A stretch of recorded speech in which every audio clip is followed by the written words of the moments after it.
liquid skin of planet Earth live creatures of unearthly beauty. These tiny animals have crossed oceans of space and time in an epic bid for survival. Wanderers through inner space, they carry the future of their species. On their odyssey, they have faced extinction and awesome planetary force. Theirs is an evolutionary success story made possible by a remarkable reproductive strategy. Reefs are exotic interruptions in otherwise barren tropical seas. They're oases of life, vibrant, colorful, and competitive. But this vast canvas of living art has not just materialized out of the blue. Coral and its cohorts have arrived from somewhere. Though they seem solid and unmoving, reefs have spread themselves throughout the tropical oceans. How have they overcome their immobility? The answer has its origin in one of life's most fundamental acts, sex. But the reproductive rights of coral communities are shrouded in mystery. It's only in the last 10 years that the reef has begun to reveal its private life.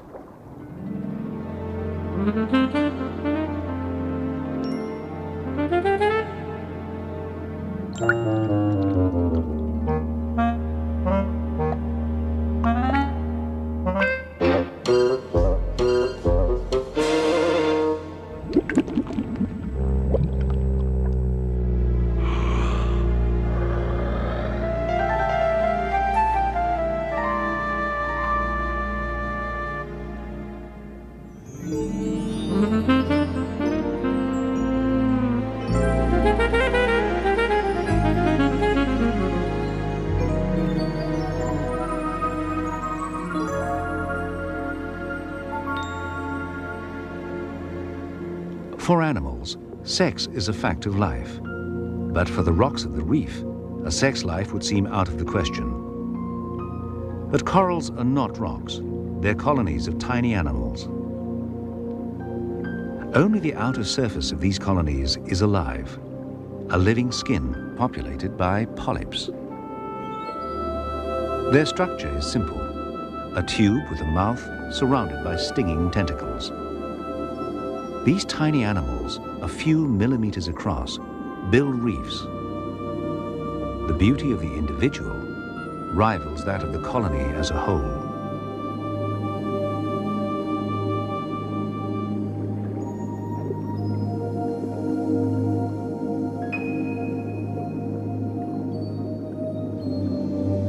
A single pioneering polyp clones or buds itself endlessly to produce a colony of hundreds, even thousands of identical individuals. In theory, a polyp could live forever this way, unchanging and unmoving. But change and mobility are essential to all species. On the reef, sex achieves both in one elegantly simple solution. It's a brief extravaganza, cued by the summer moon. For the rest of the year, the priority is coping with life's demands.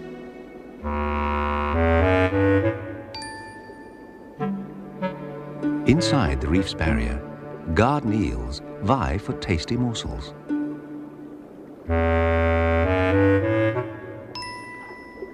They inspect drifting particles.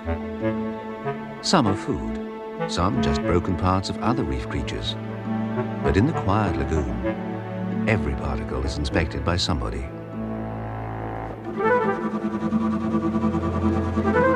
A goatfish snuffles industriously.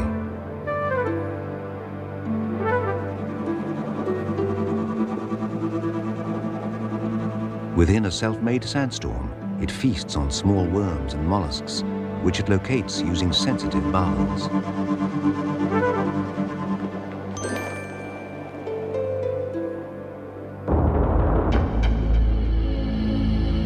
But the real heavy movers in the sand business are sea cucumbers. The basic design is a long hollow tube that creeps around the lagoon floor. They push sand in one end and out the other.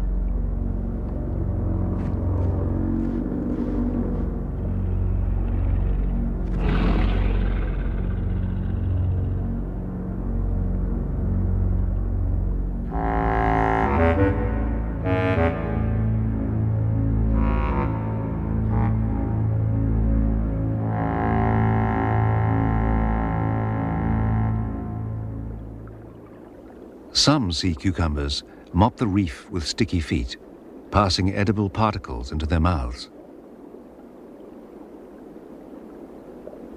Nature constantly tests and refines its designs. The basic theme remains, only the detail varies. With its body completely buried in sand, another sea cucumber unfurls its feathery arms to net drifting debris.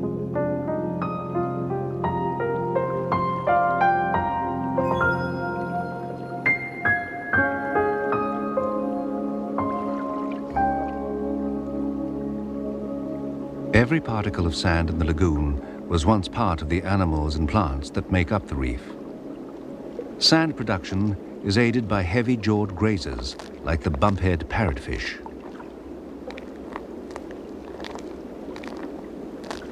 Moving in herds like buffalo over the reef, they bite off pieces of coral, crush it to powder, and leave clouds of new sand in their wake.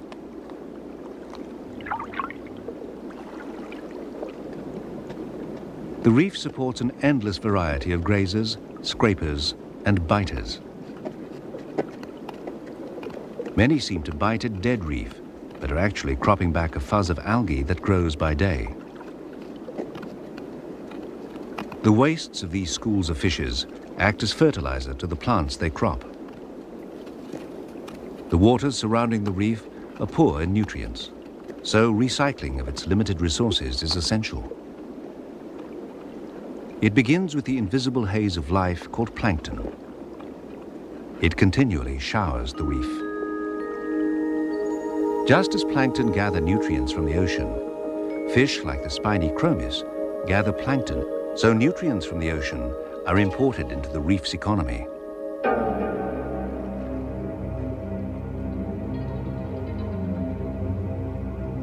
Poised like ghostly daggers, barracuda cruise the coral fringe. They are after more than planktonic prey. These larger predators are drawn to the rich life of the reef.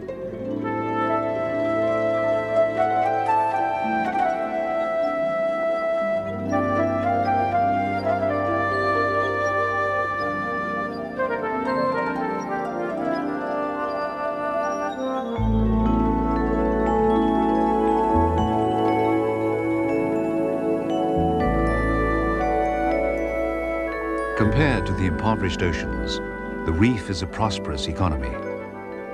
Built up from nothing by the labors of tiny animals and plants, it attracts investment from thousands of other species. It becomes a bank or a storehouse of the ocean's resources.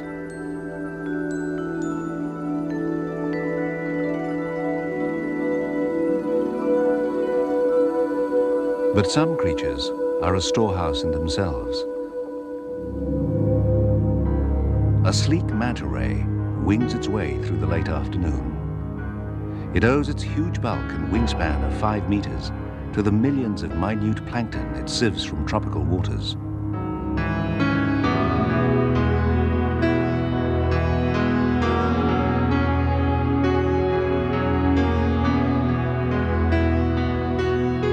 Mantas are free agents, opportunists. They exploit the reef as and when it focuses their food supply. They feed and then move on, leaving each reef a little poorer for their passing.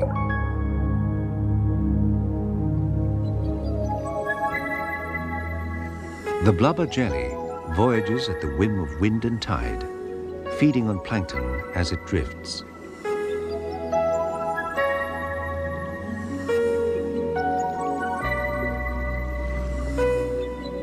Billowing in the currents, it's an occasional visitor to the reef.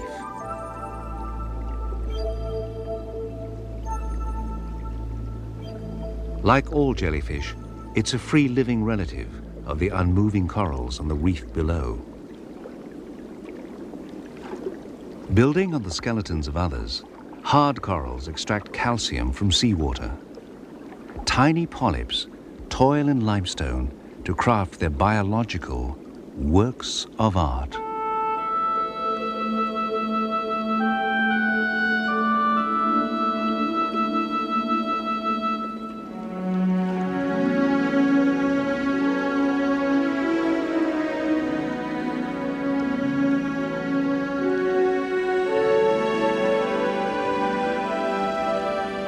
From the hard coral foundation has arisen a rambling architecture. This ever-expanding labyrinth has another dimension.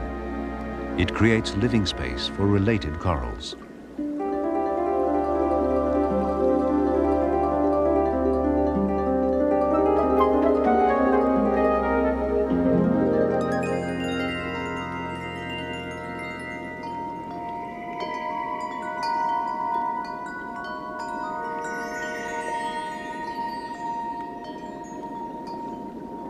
Bold against blue, lace-like gorgonians strain against the current. On the reef slope, soft corals sweep the same current. Their flexible arms house polyps, but unlike hard corals, these are no reef builders. Lacking a solid skeleton, they draw support from tiny limestone spines within their tissues. When the soft coral dies, it disappears, leaving no lasting monument.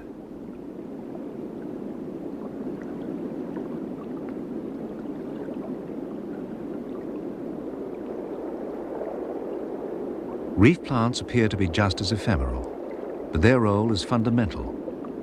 All capture energy from sunlight. Some also contribute to the reef structure. The brittle green Halimeda is mainly limestone. It constantly sheds gritty flakes into the lagoon. The stony skin of pink coralline algae glues the limestone blocks of the reef together. Filamentous algae seems little more than a green fur on rocks, but it's the pasture of the reef and essential to all the reef's grazers. But the ties that bind algae and the reef together go deeper. Like algae, hard corals also require sunlight to grow. This is a clue to an intimate relationship that literally fuels the reef. Corals are twin-engined. They're animals that have harnessed the power of plants to build the vast and elaborate limestone structures we call the reef. How have they done it? Somewhere in their evolutionary past, corals struck a deal with microscopic single-celled algae called zooxanthellae. The algae sheltered inside the polyp tissue, producing sugars from sunlight and recycling coral waste products. This partnership became a most powerful evolutionary achievement. Between them, they built reefs. It's not until the sun sets that coral's second, animal engine is revealed.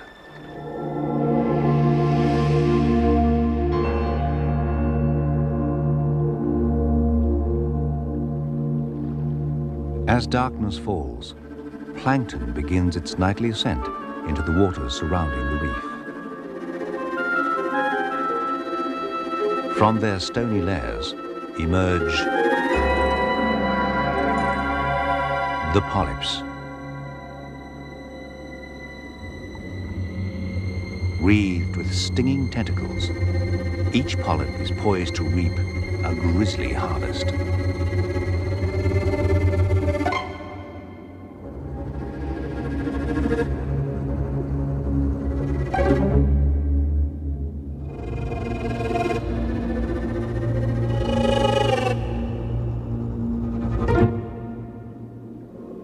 Other members of the night shift emerge to feed. Feather stars take up strategic positions in the current. They sieve plankton and particles with their arms.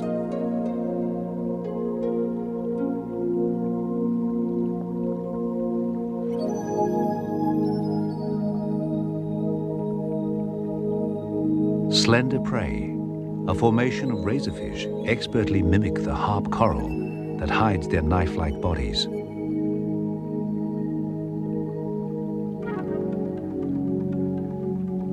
A chaotic ball of eel-tailed catfish swarms in mid-water between feeding. Lagoon sands below them are loaded with hidden delicacies. These miniature catfish scout for their supper in rank and file, aided by sensitive chin whiskers.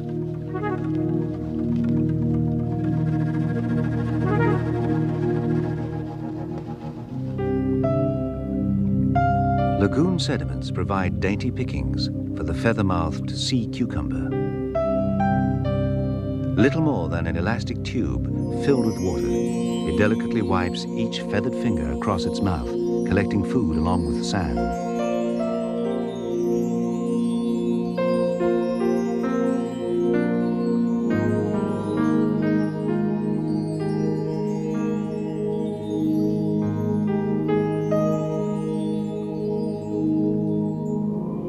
More robust sea cucumbers have rubbery bodies that make them unpalatable to predators. They continue their slow work of shunting sediment day and night and have no need to hide, unlike the sophisticates of the night shift.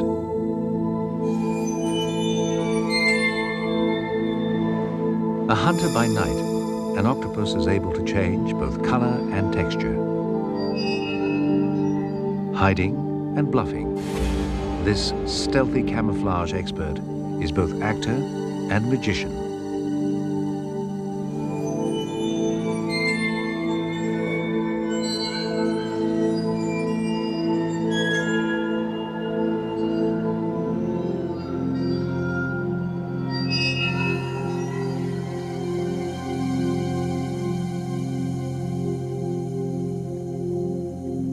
Its relative, the cuttlefish, shares the octopus' talent for lightning color change.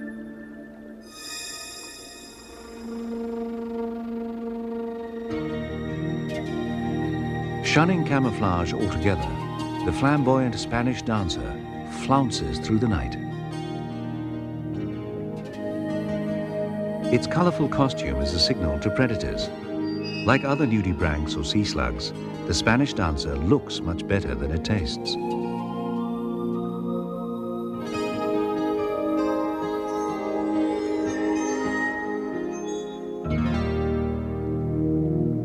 Overcome by darkness, parrotfish retire into the fabric of the reef. Some of these daytime dandies sleep in a gossamer cocoon of their own weaving. Perhaps this mucus bubble disguises their scent to unwelcome visitors. A fast-moving vegetarian, the parrotfish grazes algae with its bird-like beak. Clownfish may be left out in the dark when their protective anemone shuts up for the night. This is the reef's best-known example of shared lives.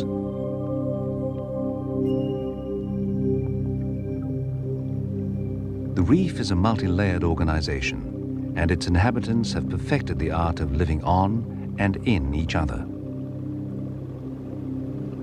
Liaisons are everywhere, but some may be hard to find.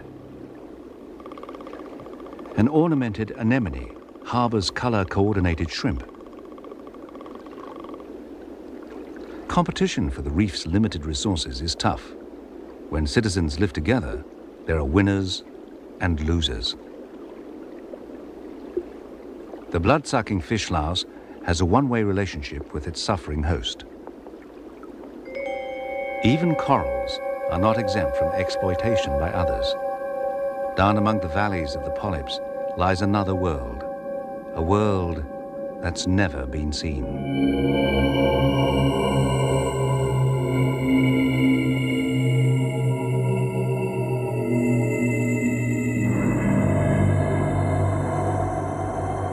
Among the heaving tissues of the polyp live flatworms the size of a pinhead.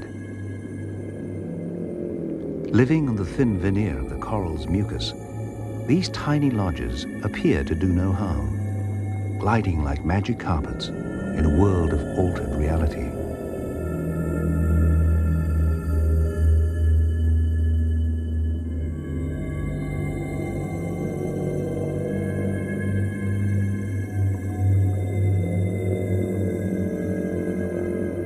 On the reef, every opportunity has been investigated. Space is at a premium, and overcrowding a fact of life. Invariably, property disputes develop and borders are drawn. Where two different species meet, encounters can be nasty. Nightly space wars, fought by special stinging tentacles, leave a conspicuous white scar of conflict. Surrounded, this fatal siege may last months. A plate coral spreads outward to meet itself. Here, the problem is resolved by a small fence of self-recognition. Over time, this living carpet evolves. Territorial struggles shape the reef as a multitude of species vie for position. Shading its competitors from light, the fast-growing plate corals borrow a strategy from the forest canopy.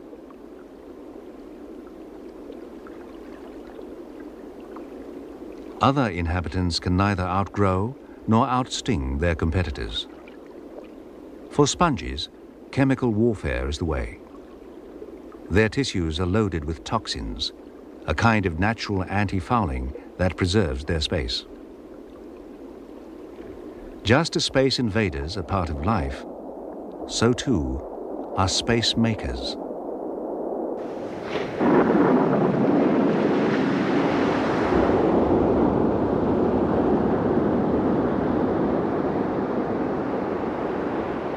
Sometimes an opening comes by chance.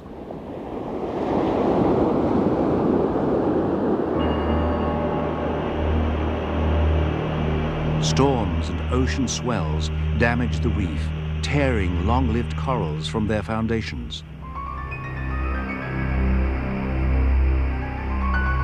But not all space is created by the elements. The crown-of-thorn starfish, a coral predator, opens up new territory with each meal.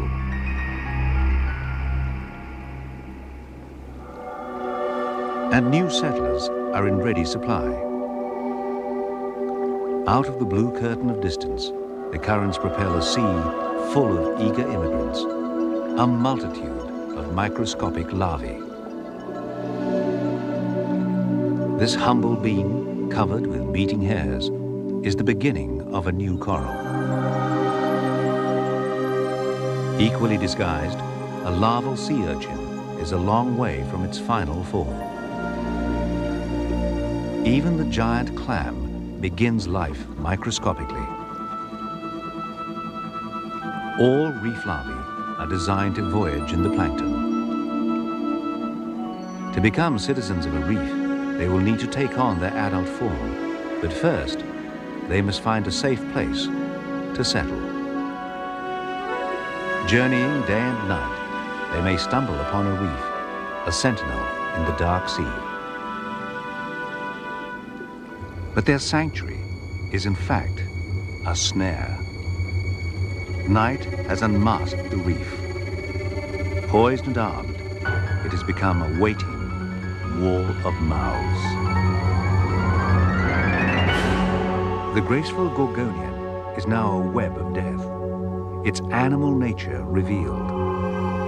Thousands of tiny polyps wait outstretched.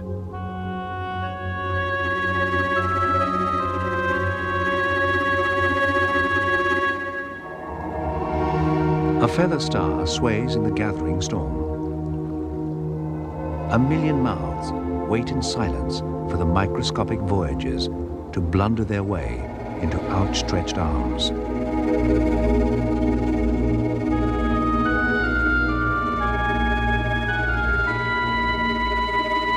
The weaponry of the reef is revealed. A sinister array of traps, sieves, harpoons, and clutching tentacles.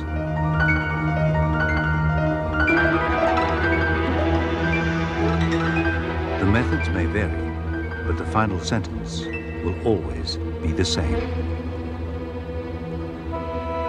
And night after night, this random microscopic rain falls. Millions of epic voyages end in tiny but titanic struggles.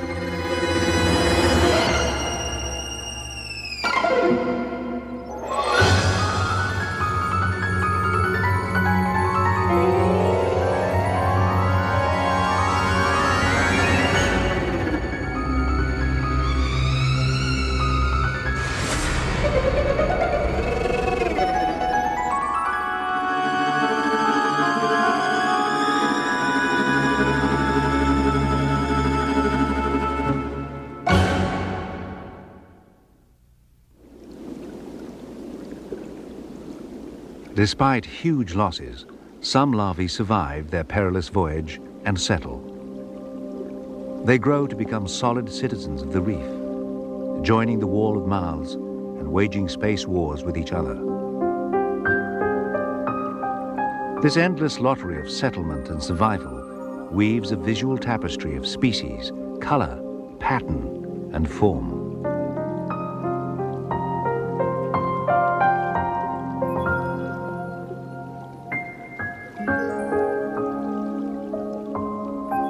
But beauty and harmony is a mask.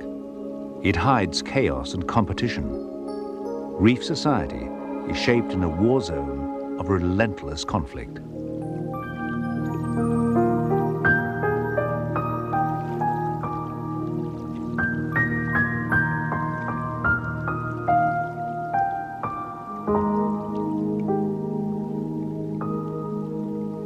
The reef thrives in adversity, prospering despite its internal struggles.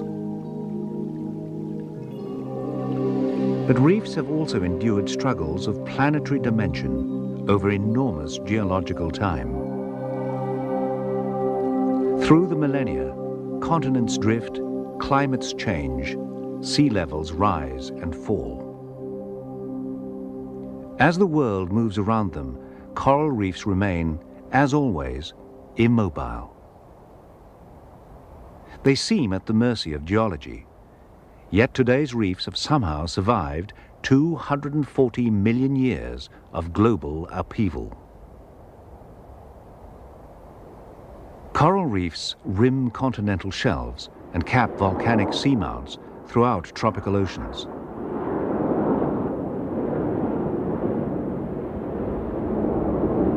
But once, reefs lived in an ancient sea called the Tethys. It lay between two supercontinents, which split apart, causing Africa and India to drift northwards. The broad Tethys Sea, evolutionary home of modern reef animals, was squeezed out of existence. Over millions of years, it became a war zone of continental collision, earthquakes, and sea level change. And the animals evolving here came under siege.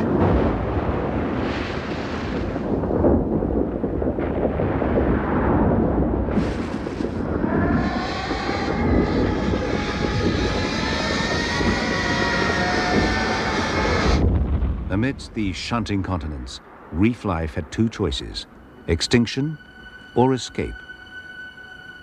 Today's reefs are built by immobile creatures that somehow dispersed and evolved from their ancestral communities in the Tethys.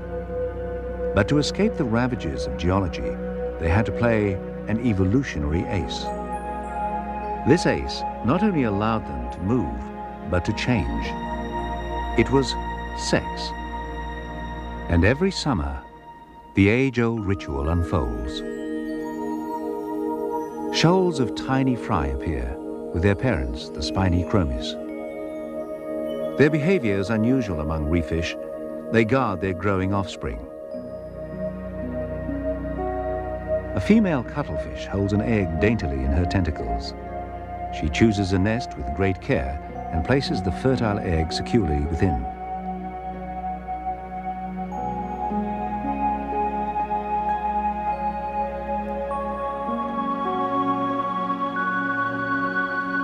But despite her plump maternalism, this is the extent of her parenting. From the time the egg is placed in its coral cradle, the young cuttlefish will be on its own.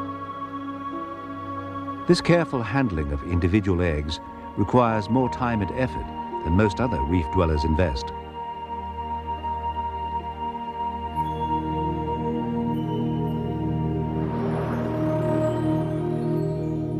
The giant clam makes no attempt to nurture its young.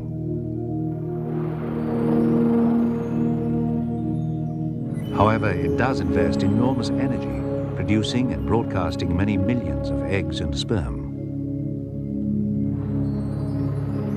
With each mighty contraction, the waters of the lagoon turn milky.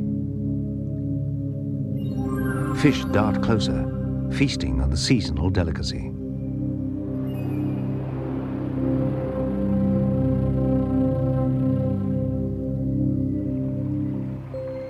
Other, perhaps more prudent species will wait for dusk before they begin to spawn.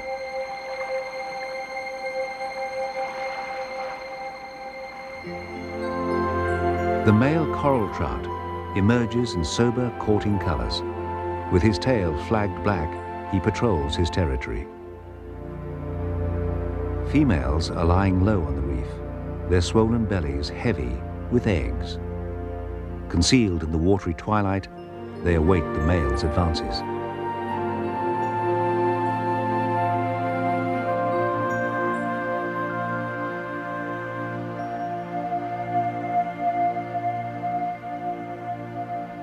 His elaborate dance is designed to tempt a female from her retreat. Reluctantly, she leaves the reef's protection, encouraged by the ardent male. The climax of their courting ritual is a spawning rush, a split second when eggs and sperm are released near the surface, leaving the future to chance once again. As summer waters warm, other biological clocks are ticking. The reef below begins to stir. Cued by the full moon in November, countless coral polyps bulge. They are ripe with packets of egg and sperm that have taken months to prepare. Their time has come.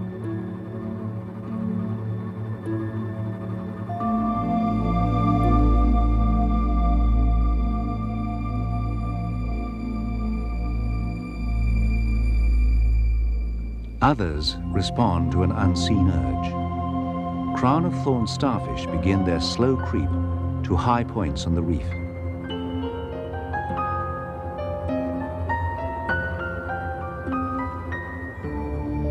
Even inert creatures are stirring. Sea cucumbers scurry at their own pace, away from the lagoon floor to the coral ledges above. Here, they begin a sinuous dance, swaying to an ancient evolutionary rhythm.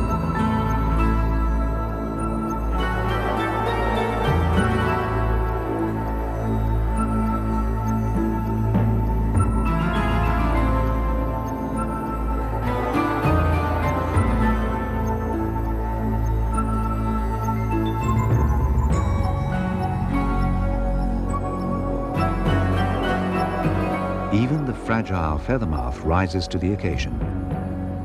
This is an event too compelling to miss.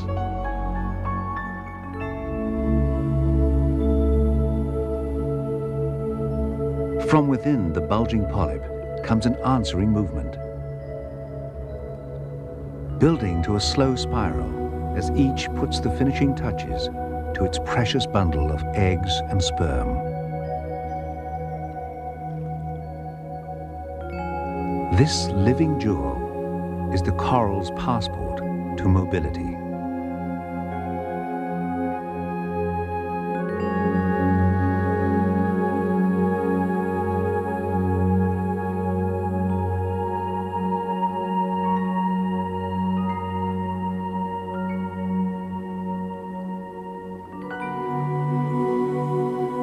While polyps turn in time, the hypnotic dance of the sea cucumbers has reached its silent climax.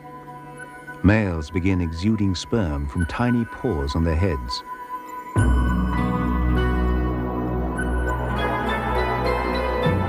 They rear and sway to scatter their sperm throughout the lagoon, perhaps to meet the eggs released by females.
The crown of thorns smolders dramatically, releasing a misty cloud of sperm. It drapes itself across coral that would normally be its food. Now begins one of the most monumental and secret events in nature: mass spawning on the Great Barrier Reef.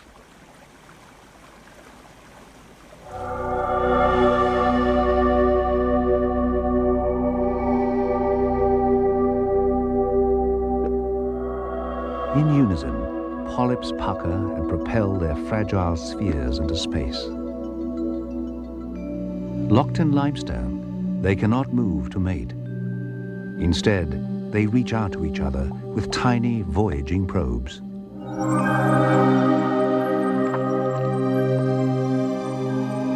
Their cue is exact. Each year, each species will spawn at the same time on the same day.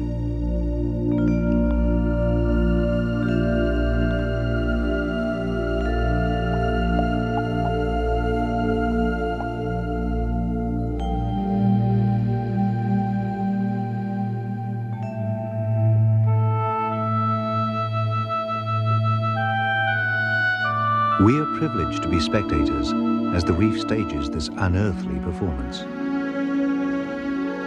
Each night, for a week, following the full moon, the intensity builds. New species adding to the growing curtain of new life.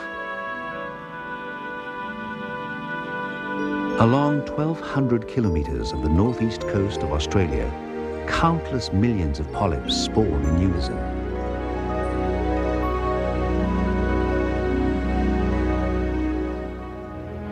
Some corals are hermaphrodites, while others have separate colonies of females and males.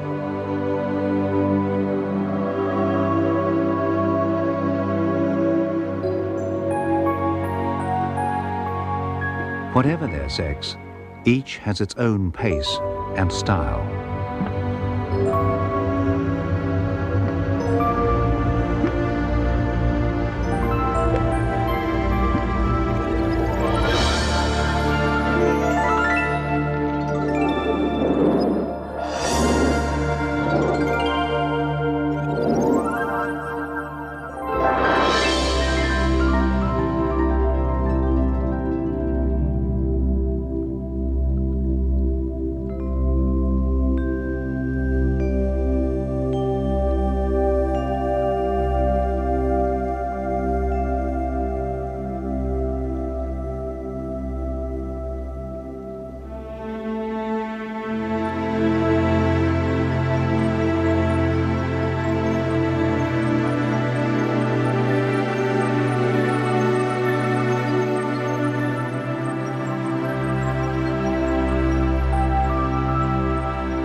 The synchronized spawning creates a web of drifting food for those with an appetite for it.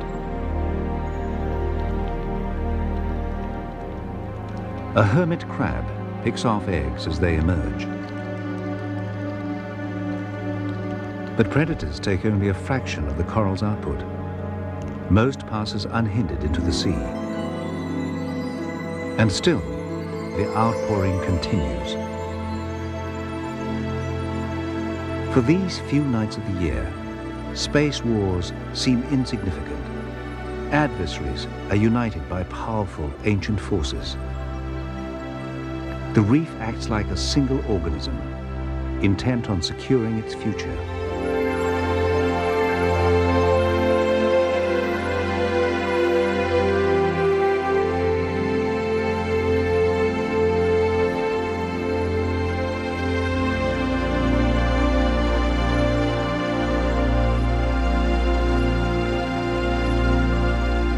Living rocks erupt in a frenzy of color and movement. But the climax is yet to come.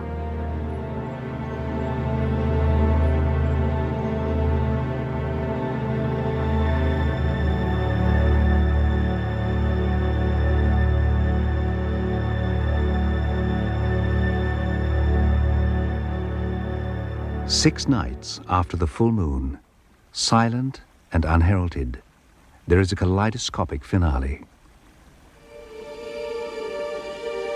The giant plate corals, each with hundreds of thousands of polyps, explode into ascending galaxies of pink and white.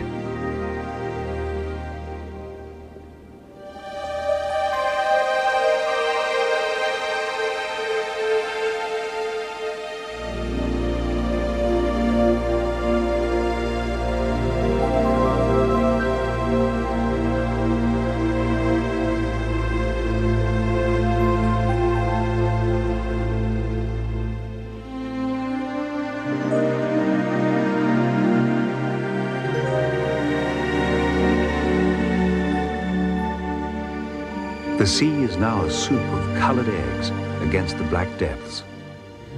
But the performance is not yet over. Incredibly, there is one final encore. The lagoon becomes laced with streamers, the reproductive segments of polychaete worms, seeming to bid bon voyage to the millions of new lives who set sail tonight.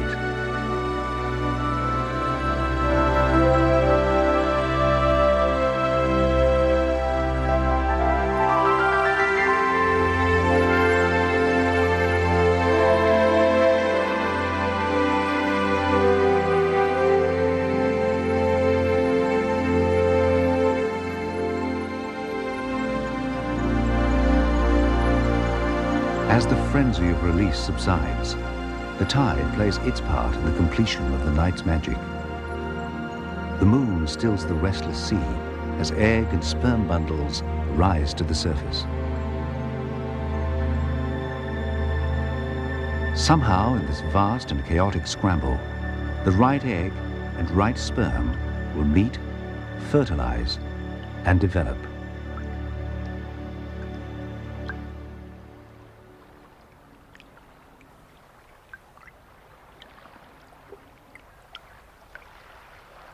Each morning, the sea bears witness to the night's toil as the future hopes of the reef community drift away. Here is the solution to the reef's immobility. From this floating slick, the tiny developing larvae begin their odyssey. Opportunists take advantage of the annual bounty, but against the overwhelming abundance, they make little impression.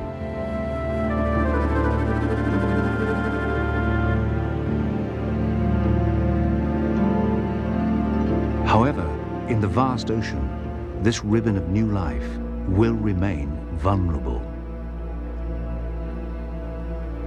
As plankton blooms around the spawning raft, more opportunists gather. Larvae may end their journey on the stinging tentacles of a jellyfish, or engulfed by the ballooning jaws of marauding manta rays.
Up here, invisible, could be the beginning of a new coral. Out of the countless millions dispersed, only a few will survive their journey. Far fewer will evade the wall of mouths and find a safe place to settle.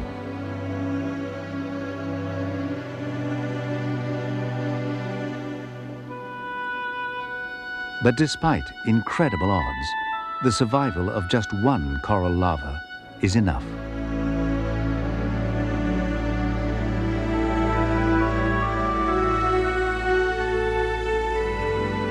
They cross the trackless oceans, minute in size, monumental in importance. Time will see their strategy prevail. Even the perilous flanks of an active volcano may be journey's end. Having crossed ocean wastes as an invisible mist in the plankton, coral larvae settle to found a reef. Its volcanic support will subside, but once established, a reef outpost will build and maintain itself, gathering the rare larval voyagers over time. Each new atoll is a stepping stone to the next. In this way, corals have marched through time and great ocean distance. They have established collections of living art in the galleries of empty oceans.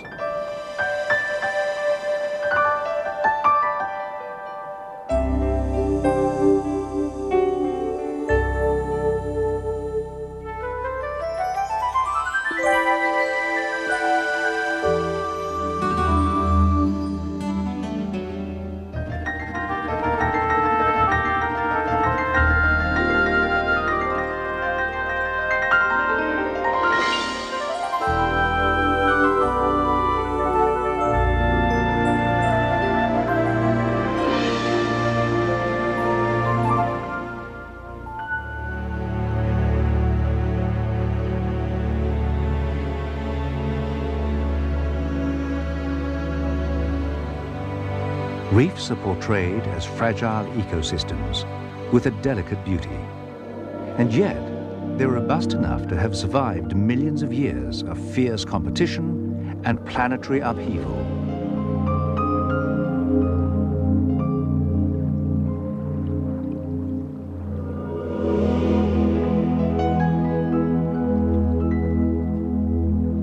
They're exquisite, but they're also dynamic and adaptive communities. They've adopted mass spawning and dispersal as their incredible solution to the problems of time, change, and immobility. The architects of the mighty atolls and the Great Barrier Reef are simple animals and plants. The limestone fortresses they build are monuments to the evolutionary success of sex on the reef.